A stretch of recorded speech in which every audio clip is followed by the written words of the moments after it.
Imagine relaxing in your own home, thinking you're completely alone. And then the front door swings open, and total strangers are suddenly staring at you. This story starts on a hot summer evening in a small apartment on the edge of a busy city. The main character of our story is a guy I'll call Evan. Evan was in his late 20s, worked long hours, and believed very strongly in one simple idea: when you're at home, you should be comfortable. Evan shared his apartment with a roommate named Kyle. They weren't best friends, but they had lived together for almost a year.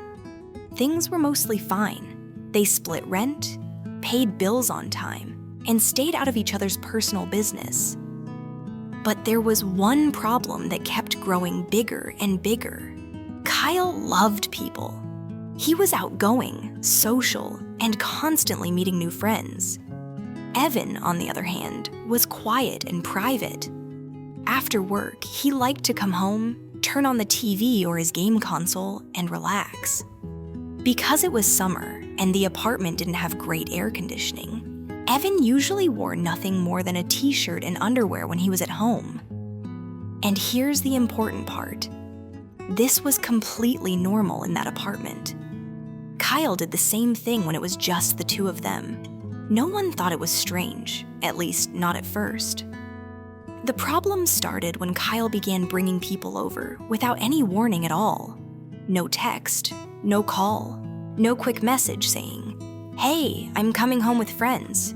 Evan would be sitting on the couch, controller in hand, fully relaxed. And suddenly, the front door would burst open. Kyle would walk in laughing, followed by 2 or 3 people Evan had never seen before. The first time it happened, Evan was embarrassed, but polite. He stood up, quickly went to his room, and put on pants. He told himself it was no big deal. Mistakes happen. The second time, it annoyed him a little more, but he still got dressed. By the third and fourth time, Evan started to feel something different: frustration. He tried talking to Kyle about it. "Hey man," Evan said one night, trying to stay calm. "Can you just give me a heads up when you're bringing people over? Even 5 minutes is fine." Kyle laughed it off. "Relax," he said. "It's my place too." Evan didn't argue. He didn't want conflict. He just hoped Kyle would remember next time. But Kyle didn't. In fact, it got worse. Kyle started bringing over friends of friends, people he barely knew himself. Some of them stayed only 10 minutes. Others sat down like they owned the place. And every time, no warning, Evan started feeling like a guest in his own home. One night, after a long, exhausting day, Evan came home, dropped onto the couch, and turned on his favorite show. He kicked off his shoes, grabbed a cold drink, and relaxed. He was wearing his usual home outfit, just underwear and a loose shirt. He thought he was alone. Then the door opened. Kyle walked in with 3 people, 2 guys and a woman, laughing loudly. They froze when they saw Evan. Evan froze too. No one said anything for a few seconds. The TV kept playing in the background. Evan felt that familiar rush of embarrassment. But this time, something inside him snapped. He remembered all the times he had asked for a warning. All the times Kyle ignored him. All the times Evan had been the one to adjust and feel uncomfortable in his own space. So, he stayed where he was. He didn't stand up. He didn't run to his room. He just sat there. Kyle's friends awkwardly sat down on the other couch. Someone grabbed the remote. The room felt tense, heavy, and strange. Kyle kept giving Evan angry looks, silently telling him to go change. Evan ignored him. They watched TV together for almost 15 minutes. No one laughed. No one spoke much. The atmosphere was painfully uncomfortable. Finally, Kyle's friends left. The door closed. And that's when Kyle exploded. "What is wrong with you?" Kyle shouted. "Why didn't you get dressed?" Evan stayed calm. "I'm in my home," he said. "I asked you 100 times to warn me." Kyle argued back. "It doesn't matter if I forgot," he said. "You embarrassed me. You made my friends think I'm some kind of creep." Evan couldn't believe what he was hearing. "So I'm supposed to be uncomfortable every time," Evan replied. "Just because you can't send a text?" The argument went nowhere. They both walked away angry. Evan thought that was the end of it. He was wrong. The next day, Evan's phone buzzed with a message from an unknown number. "You're disgusting," the text said. He frowned. Another message came in. "Why would you force people to see that?" Then another, and another. Strangers were texting him, people he had never met. Evan realized something shocking. Kyle had given out his phone number. These people accused him of being inappropriate, of doing it on purpose, of making others uncomfortable. Evan felt angry, confused, and honestly, betrayed. He decided to share his story online, asking strangers if he was wrong for refusing to change in his own home when there was no warning. As he typed out his story, he wondered, had he gone too far? Or was he finally standing up for himself?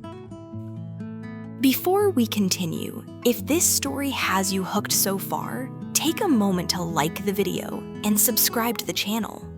It really helps support the stories you enjoy and keeps more coming your way. Evan had no idea that his post would explode with responses, and that what happened next would completely change how he saw his roommate, his home, and his own boundaries. Sometimes the biggest conflicts don't start with shouting. They start with silence, ignored warnings, and a door opening at the wrong time. And the lesson slowly begins to form.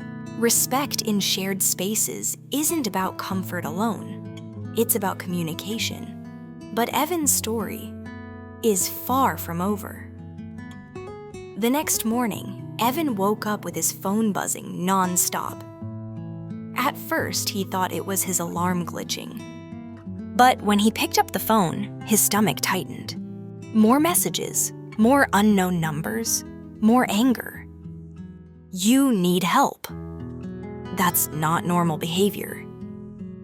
Don't expose yourself to people without consent. Evan sat up in bed, completely stunned. His chest felt heavy, like someone had dropped a weight on it. He wasn't angry yet.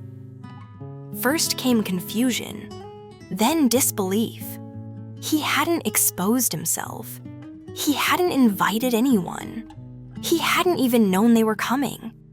And yet, here he was, being treated like a villain. He scrolled through the messages slowly. Some were aggressive, some were judgmental.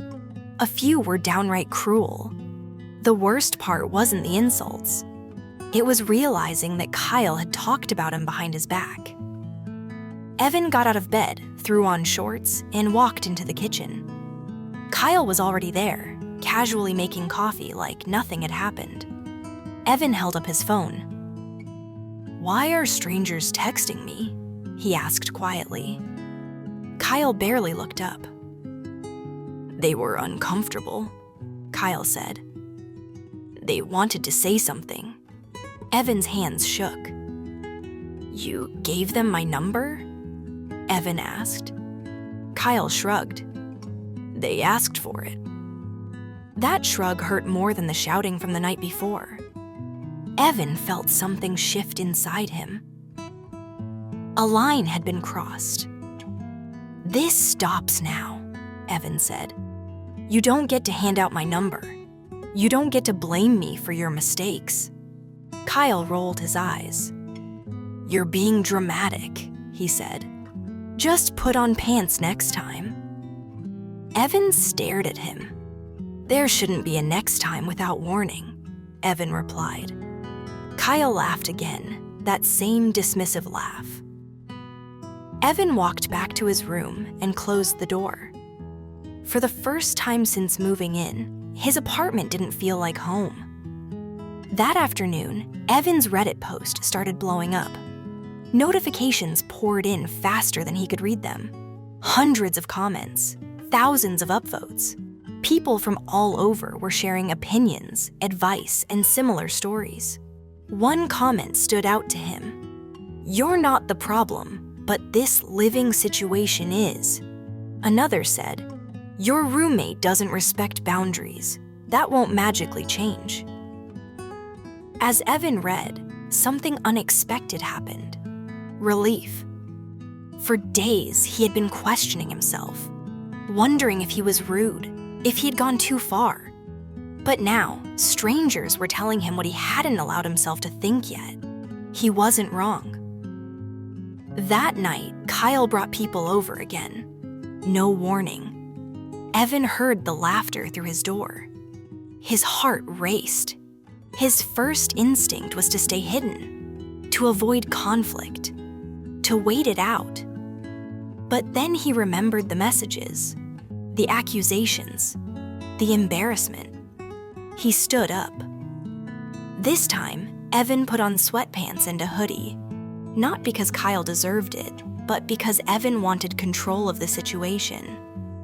He walked into the living room. Kyle looked surprised. "Oh," Kyle said. "You decided to be normal tonight?" Evan didn't respond. He looked at the guests and spoke calmly. "Hey," he said, "just so you know, I usually hang out comfortably at home. If you're ever coming over, a warning would help." The guests exchanged awkward looks. One of them laughed nervously. "Oh, we didn't know," she said. "Kyle didn't mention anything." Evan nodded. "That's the problem," he said.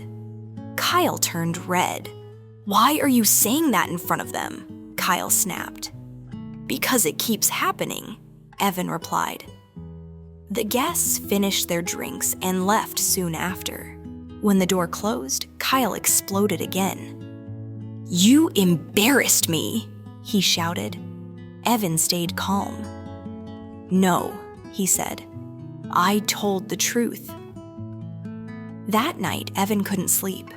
He lay staring at the ceiling, thinking about rent, contracts, and the months left on their lease. He felt trapped. The apartment was affordable, the location was perfect. But the cost wasn't just money anymore. It was his peace. Over the next week, things got colder between them. Kyle stopped talking to him except when necessary. Evan noticed Kyle locking his bedroom door, something he'd never done before. Then something strange happened. The random texts stopped. Evan later found out why. Kyle's friends had stopped coming over. One night, Evan overheard Kyle on the phone, frustrated. "They think it's awkward there," Kyle said. "They don't want to hang out at my place anymore."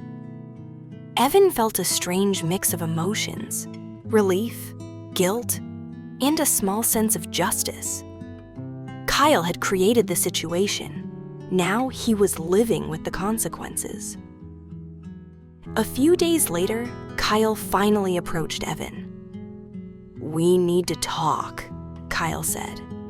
They sat at the kitchen table, tension thick in the air. Kyle sighed. "I didn't think it was a big deal," he admitted. "I just assumed you'd adjust." Evan looked at him. "I adjusted for months," Evan said. "You didn't." Silence filled the room. Kyle nodded slowly. "I messed up," he said. "But this can't keep going like this." Evan agreed. They made rules, clear ones. Text before guests.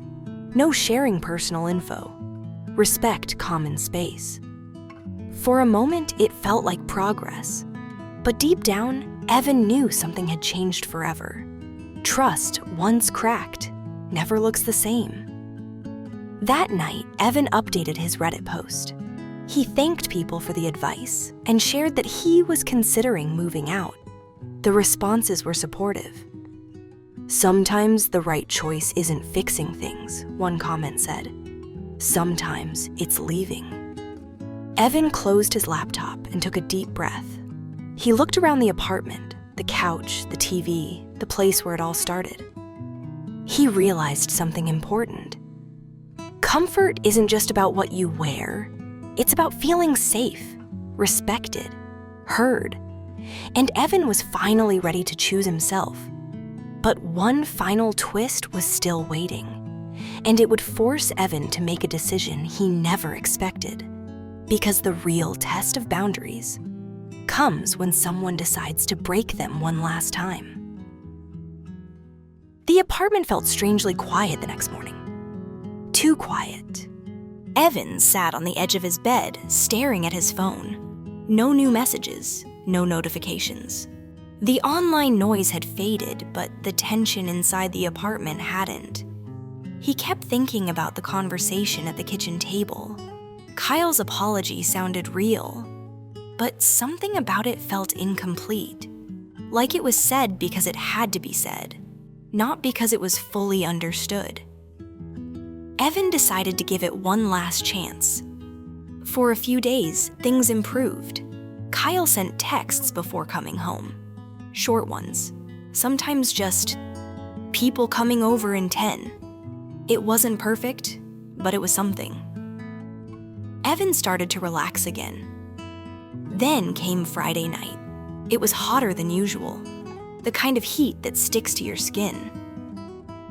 Evan finished a long shift at work and came home exhausted. He turned on a fan, dropped onto the couch, and went back to his usual comfort: underwear, t-shirt, and silence. He checked his phone. No messages from Kyle. Evan hesitated. A small voice in his head told him to put on pants anyway. He ignored it. 30 minutes later, the door opened. Laughter, music, multiple voices. Evan's heart dropped. Kyle walked in with 4 people this time. Drinks in hand. Loud. Confident. Kyle froze when he saw Evan. Their eyes met. And in that moment, Evan knew. Kyle hadn't forgotten. He had tested him. The room went quiet. One of the guests awkwardly laughed. Another checked their phone. Evan stood up slowly. This time, he didn't argue. He didn't explain. He didn't react emotionally. He simply said, "I'm done." Kyle blinked. "What?" he asked. "I'm moving out," Evan said calmly. Kyle scoffed. "You're being ridiculous." Evan shook his head. "No," he said. "I'm being clear."